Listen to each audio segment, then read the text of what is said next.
Welcome to the Footy Wrap for round 5. Joining me is Paul Hogan, as per usual. You make it sound like, as per usual. That's something the teacher would say. Well, it's you again, Paul, as per usual. Well, what have you got that's new this week? Well, I've got plenty that's new. Yeah? Yep, I've got break breaking stories. All right, I'm going to break Ben Cousins. All right. Oh, wow. No, he's back. He's back. Okay. You watch.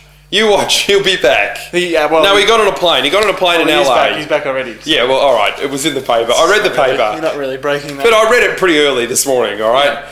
Well, Ben Cousins is back in town, and look, there's still a lot of controversy about it. Did you know that Rodney Eade today in the paper said that he doesn't think Ben Cousins should still be receiving his salary, that the AFL have been a bit soft on him? Oh. But that's got more to do with West Coast rather than the AFL. Yeah, well, Woosh has actually said he doesn't know whether they need Ben back. They're going pretty well at the moment. They haven't lost a game.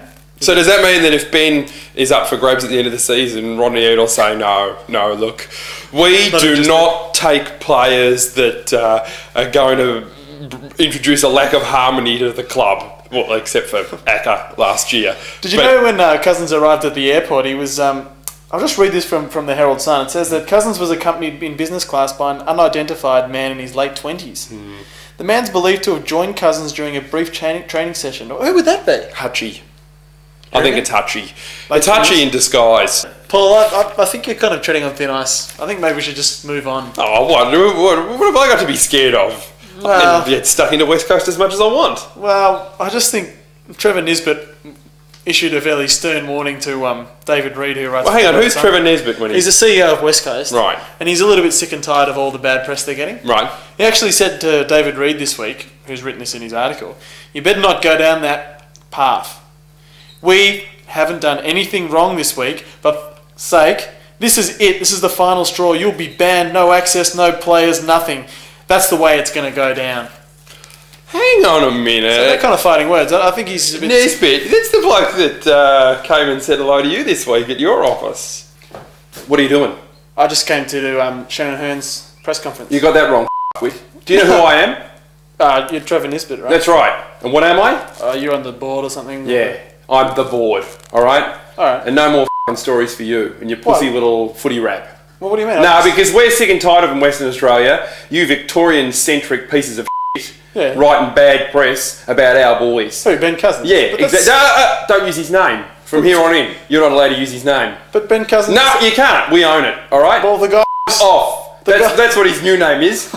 You. Well, the guys... You can tell yourself, and the pussy little piece of shit Paul that your co-host, even though he's pretty good looking... Yeah, well, I know that. Pretty single, from what I've heard, you can just off, alright? What? You tell your cronies over there at the Herald Sun to get down from their ivory tower, because I know you all meet at the press club. We've seen you. So you. There's a guy to you. Now, what level's the toilet on? I'd like to send out a big happy birthday to Daniel Jan Syracuse's grandmother, who turns 86 this week. So a ripe old age for her, and I think that's a fantastic... I think it sucks that we've had to get into feel-good story. No, that's all right. What's that? So a big shout out to, I think her name's Nancy. Good on you, Nancy. What? Just turns out old Nancy didn't quite make it to 86. Oh my God.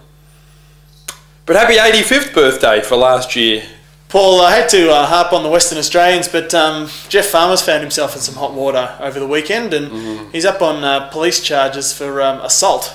Yep. Apparently he was trying to get through the exit door of a nightclub and was refused entry by the bouncer and proceeded to punch him in the nose, allegedly. Well, Jeff was confused. He was confused. Enter, exit, you know... Look, I know that the coach is probably the person that's most upset by this. Well, he said that he feels personally let down by Jeff Farmer. He's had so many chances and he's already suspended till round 7. Yep. You know why he feels personally let down by Jeff Farmer? Well, yeah, because of the eye gouging and this history of... No. I'm all over this. I'm all over this, like, Hutchie on Ben Cousins. Yeah? Apparently, Jeff and Chris Connolly had a big night out that night and Jeff was supposed to drive Chris home. Oh, so Chris was stuck there. On the dance floor, he had a Bacardi Breezer, his purple tracksuit on and sneakers. And, it gets to 3 o'clock, everyone's leaving and Jeff's gone. Let him down. Yep. He had to ring up Peter Mann, the only mobile phone number he's still got. Peter Mann came, yeah, but he's just a nice guy, you know. Paul, there's a bit of a bungle this week, which I found puzzling on the Hawthorn website. I'm not sure who's actually putting the website together, but there was an article about Mark Williams' injury, who's a player for Hawthorn, and the picture that they used to accompany the article was actually a picture of Mark Williams, but the other Mark Williams, who's the coach of Port Adelaide. Oh. And of course, the little Hawthorn supporter kiddies would have been terrified because at first they thought the injury was only a knee injury. They click on and suddenly their full forward hero looks like a middle-aged portly man. What's happened to Mark? Having his 7th kid Yeah, at the age of 60. But this isn't the first internet mix-up there's been. No? Sony BMG has invested a lot of money in Paul Kelly's latest album. Oh, yeah? And Paul Kelly, Sydney Swans. Oh, they've printed 800,000 CDs. Oh, my God. Yeah. Actually, it's funny you should mention that because I clicked on the McLeod's Daughters website. Oh, yeah. Just to have a look at the photos of the cast, and they actually had pictures of the daughters of Andrew McLeod. Oh. Which was puzzling. Well, Des Headland was none too happy about that. If there's going to be someone's daughter that gets some press, it's got to be Des's daughter. Paul, would you be getting a bit nervous if you were either a Melbourne or a Richmond supporter, not having a win on the board? And where are we, round 5 now? I know. Yeah, it's a bit baffling. But the AFL's got a plan. Have they? This is an insider. I got on this one ahead of Hutchie. Oh, yeah. The AFL are looking at rescheduling the Melbourne Richmond fixture. Oh, yeah. They're not to play for a couple more rounds, but they're just going to put it on as a midweek game next week. All right. Just a Wednesday night game, just to see if one of them can get a win. Showcase kind of. Yeah, it's going to be a massive showcase game. Right. They're still looking for a name because we've had the one when all the Aboriginals are involved. Yeah, Dreamtime at the G. Yeah, that's right. Nice. Yep. Yeah, we had rivalry rounds, women's rounds. Yeah. What would they call this one? I don't know. You got any ideas? Spoon time at the G. Spoon time at the G. Yep. Spoon time. Because they look like one of them's going to be the wooden spoon. Yeah, let's get it over and done with. Let's do it now. And let's, not a wooden spoon, let's give them a golden spoon. All right, and get someone special to award it. Yeah, yep. Spoon Man. The Spoon Man from Triple M is going to, Maybe don't let him make a speech or give him a microphone. Don't give him a microphone just let him. He'll have a go at anyone. He will. He'll have a go at anyone. Paul, there's another interesting tidbit from the Hawthorn Bulldogs game on the weekend where Matty Robbins took a mark and then the umpire ended up overturning his decision, and everybody seems to think that he did it on the basis that he looked up at the action replay. Yeah. So it was like a third umpire kind of situation. Is that the future of the AFL? Well, you're going to run into troubles because you've got places like, Aurora Stadium and even down at Catania Park. There's no scoreboard. Yeah. So there's no point of reference. So what, are they going to rely on some bogan in the front row? No, mate, wasn't a mark. No, give it to Cam Mooney. Well, I know they used to try and use the third umpire at Waverley Park, but unfortunately the big Etch-a-Sketch scoreboard was a little bit too hard to...